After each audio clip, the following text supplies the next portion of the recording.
Hello. Adjust my camera slightly. Welcome. Today we're looking at Dr. Joe Dispenza, Evolve Your Brain, we're on chapter 12, and we're on subchapter of priming behavior and implicit memory. So the plan is to hand over to my word assistant, which I've named Helen. I seem to have been bumping into a few Helens recently. We'll take it in, we'll pause it, we'll reflect on it, and yes, gain that greater understanding to fire and wire. Those neurons, what fires together, wires together. Take it away, Helen. We're on page 450 something. Dr. Joe Dispenza. Evolve Your Brain. Chapter 12. Priming, Behavior, and Implicit Memory. When we make anything implicit, driving a stick shift, knitting, buttoning our shirt, playing the martyr, we do these things without the intervention of the conscious mind. Yeah, we understand that. The implicit is the making things we just do it. It's gone from explicit to implicit. Like Dr. Joe's examples, driving a stick shift, like that is knitting, buttoning our shirts, we just do it without thinking. So it's an implicit action. Without any intervention, there's no thinking, it's just doing. We've gone from the thinking to doing. No intervention from the conscious mind. It's all subconscious once it's implicit. We have wired those circuits to the cerebellum, and both the brain and the body have these tasks memorized almost like blinking, breathing, repairing cells, and secreting digestive enzymes. Repairing cells, yeah. Once we have a conscious thought in our neocortex, an unconscious thought associative memory implicit memory fires in response to our environment and causes us to think equal to this stimulus. Thinking equal to the stimulus of the environment. Yeah. Non-declarative.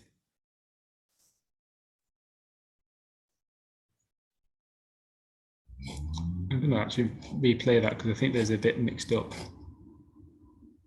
Let's start from here.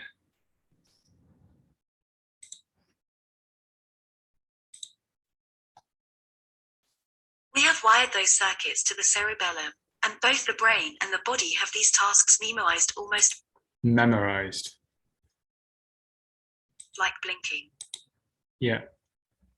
We blink without thinking it. It's just memorized action. Breathing, repairing cells, and secreting digestive enzymes. Digestion, yeah. Once we have a conscious thought in our neocortex, an unconscious thought in our neocortex, an unconscious thought associative memory, implicit memory fires.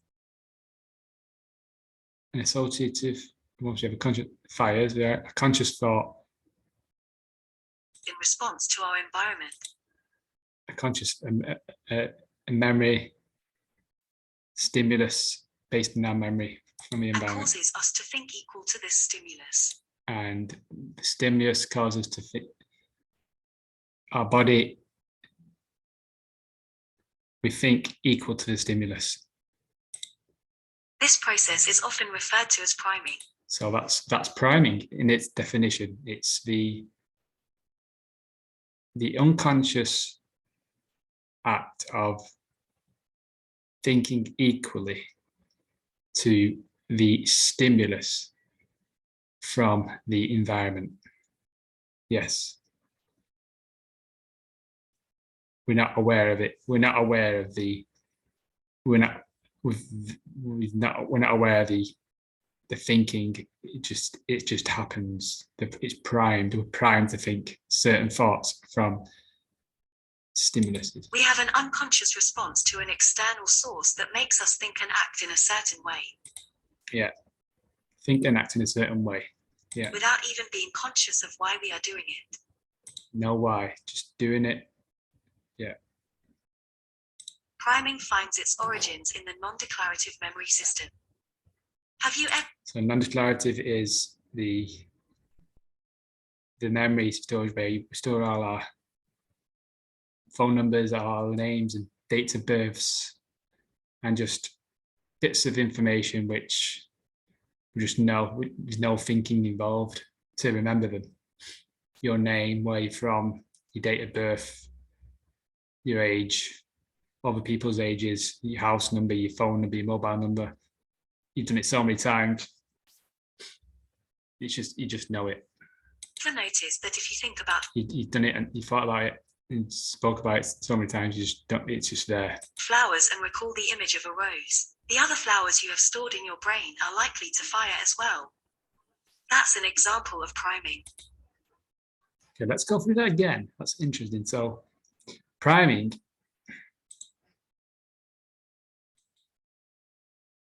Priming finds its origins in the non-declarative memory system. Have you ever noticed that if you think about flowers... So when you think about flowers... and recall the image of a rose. And recall the image of a rose. Okay, let's do that. Yes. The other flowers you have stored in your brain... the other flowers are stored in your brain... are likely to fire as well. Right. So it's associative memory. So when we think of the rose, we think of other associative... All right. That's an example of priming. Psychologists use the term priming because of its relation to the priming of a pump. Priming of a pump. To get a pump system to function properly, a liquid must already be present in the system in order to get the pump to draw more liquids out. Liquid must be present in the system in order to get liquids out. Liquid must already be present in the system in order to get the pump to withdraw more liquids. In neurological terms, priming involves the activation of clusters of neural nets that are surrounded by and connected to other clusters of nets holding similar concepts. When one cluster is activated, those other nets connected to it will be more likely to come into consciousness. Priming can also... So clusters of neurons connected. When we activate one cluster, another cluster is activated. Refer to a phenomenon that we've all experienced. Once we buy a new car, say a Nissan Sentra, we begin to notice many more Sentras on the road than we did before. When we buy a Nissan, we tend to notice more Nissans. Because of our exposure to one event or experience, we're more acutely aware of other, related stimuli. Right. So when we think about one subject, similar subjects come into our awareness. With priming, a brief, imperceptible stimulus provides enough activation for a schema, a mental structure of some aspect of the world, to be rolled out. Schemas enable us to function in the world without necessitating purposeful thought. For example, we have a schema for a door, so that no matter what kind of door we encounter, we negotiate it. Schema. Unfortunately, we also have schemas that are stereotypes, scripts, or even worldviews to help us understand the world. That is why we may have unconscious, reflexive responses to happenings in our environment. Okay, so schema.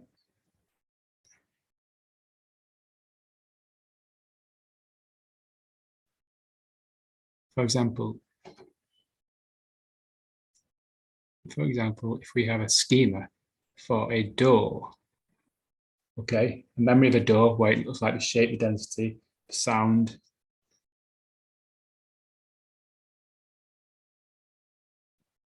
what it smells like, tastes, that no matter what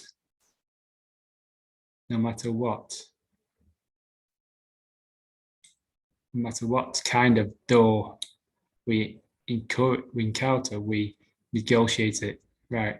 So we've got clusters of neurons for doors, and once we activate any type of door, we open that cluster So it doesn't matter what type of door, we have the ability to navigate it, right? And that helps us function in the world. Because if we didn't have schemas, we'd be if we work through one door and then we come into another type of door which looks completely different and think, what's this? And we'd have to sort of work it out. So it's, what do I pull? How do I walk through it? Many African American males, for example, report that when they enter an elevator with Caucasians, they notice that the women will clutch their purses more tightly, and men and women will both edge farther away. Point 4. If we were to ask Caucasians why they exhibit these behaviors, they are either unlikely to recall having done so, or claim that it meant nothing, it was simply a habit. Priming is an implicit reaction that happens beyond our conscious awareness. Along with this kind of response, Priming is a conscious, yeah, I like that. So this is a definitive, what we're saying here is that it underlines priming is an implicit reaction, implicit being just involuntary reaction that happens beyond our conscious awareness. Right. Priming is an implicit reaction that happens beyond our conscious awareness.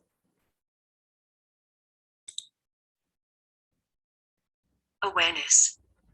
Along with this kind of response to stereotypes, we exhibit a host of other behaviors that are implicit, hardwired body memories, which have either been conditioned as a part of our genetic inheritance, or that we have taught the body to do automatically through repetition. For example, our environment constantly triggers implicit responses.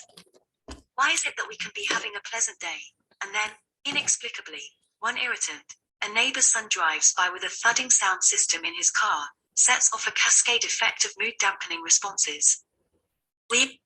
So yeah, we have a pleasant day, we're in a good high vibration, we're conscious, then something happens in our environment which opens up a neural nets, cluster of nets, which activates the familiar emotional reaction. Immediately That's priming. recall the slight irritation we felt when the same neighbor invited nearly everyone else on the block over for a holiday get-together, but didn't invite us. Then, anger swells as the vision of our mailbox dangling from its post. So yeah, it's unworthiness, cluster of neurons, not being invited when everyone else has, feeling of being left out, shame, guilt, fear, all these emotion responses have we're primed. It's priming. It's a perception of, oh, that person's not inviting me, and we automatically generate that response. It's happening behind our unconscious mind. Victim of a baseball bat attack rises Behind our conscious mind. before our eyes. Suddenly, we're running all the programs in our head that tell us how much people disrespect us. So we run programs from the past nice of all the people that have been unworthy to us, or disrespected us, or made us angry. day turns dark, and we can't explain why, because so much of this has been an unconscious, reflexive response. These functions that produce what we commonly refer to as our mood are part of our limbic system, which acts as a kind of subconscious thermostat. It's a mood. Because these are also subconscious systems, the body will follow the command of the brain, because that is what we have trained it to do so well. Yeah, we've trained our body to become the mind of guilt or shame or unworthiness or fear or angry. It doesn't ask questions like, "Are you sure, boss?" It just takes orders and follows through on the commands of the mind. The body follows the mind. So if we're feeling angry or resentful about something, and we've got that, we get momentum with that thought, the body will elicit an emotional response unconsciously. And next, all of a sudden, we're feeling angry and our blood's pumping, and then more programs, and that takes some more The programs. more unconscious our thoughts are, the more we are allowing the body to be in command. So becoming unconscious is allowing the body to become a mind. This is why it takes conscious awareness to stop the process. How much of our day is about allowing the environment to us to think? This is exactly what priming is. When we allow the environment to rule our thoughts, it turns on all the implicit. We'll go back and make that bold. Seems quite telling. This is what it is. Makes conscious awareness to stop the process.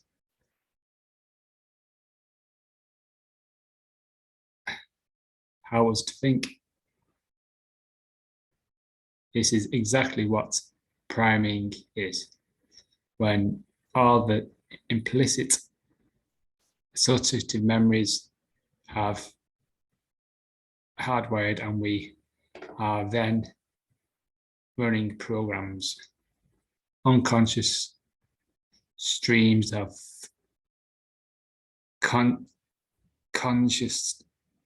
consciousness with no conscious awareness.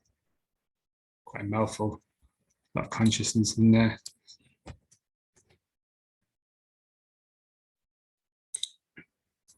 This is why it takes conscious awareness to stop the process. How much of our day is about allowing the environment to us to think? This is exactly what priming is. When we allow the environment to rule our thoughts, it turns on all the implicit, associative memories we have hardwired, and we are then running programs, unconscious streams of consciousness, with no conscious awareness.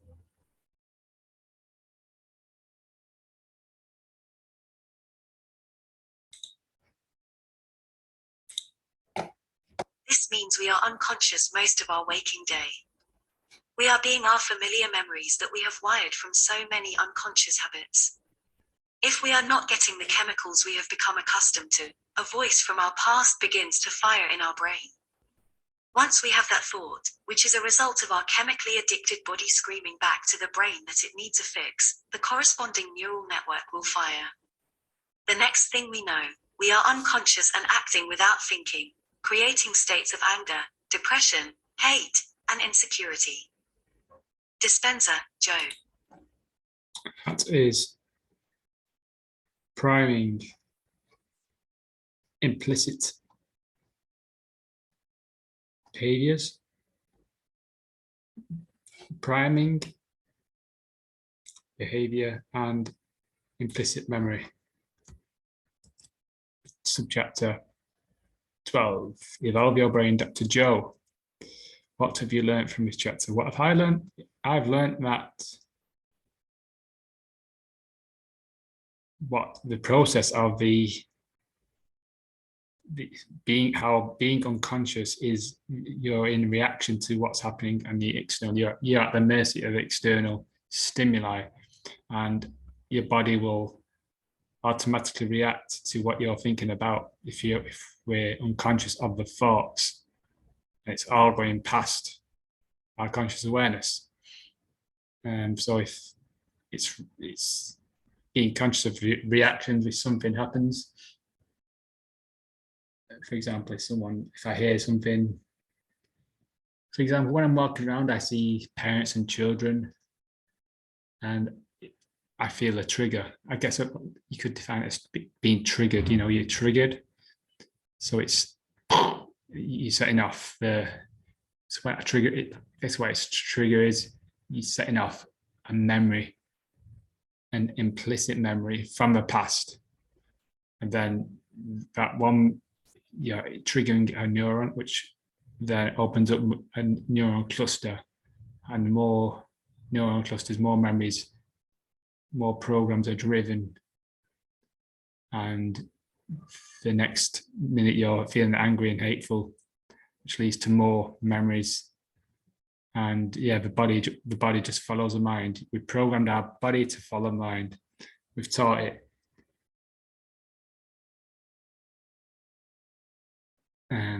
So we it's for our survival, so we don't have to think. So we don't have to think about what we're doing. So the body just follows it automatically.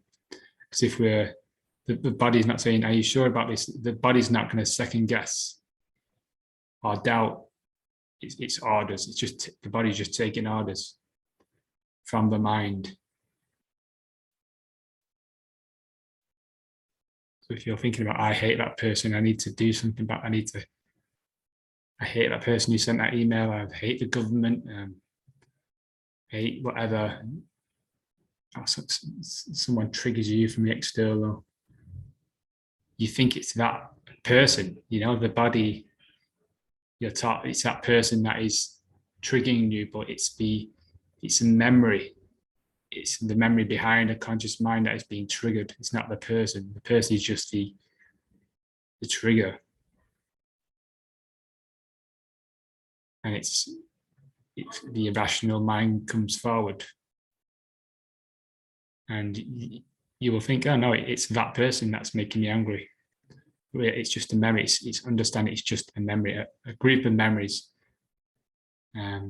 So that's what I'm learning through this process. That's what priming is. It's a useful human trait to have if it's used well, because we don't have to think about what to do when we go to a door. We just do it. The body just follows what it's always done. When we're walking, talking, breathing, digestive systems, go to the toilet, go for a shower, tie our laces, remembering numbers, sewing, all the things that just become natural to us. The body is just, we train our body to do these things. But this is a downside. The downside of that behavior is that the body can also follow mind with these irrationalities of anger and resent, because that's the way you've always done it. It's your familiar reaction to certain events. So you base, this is what the body's saying. Oh, this is how I normally act. So unless we become aware of that, it'll just keep on doing that. It'll just we won't actually know we're doing it. We won't actually know we're doing that way. So if we eat a certain type of food or see a certain person, we're always going to behave the same way to that person, talk and feel a certain way, unless we sort of start to question and contemplate, why am I acting that certain way around that person? That's how we get in. That's change. So yeah, that's what I've learned. Thank you for watching.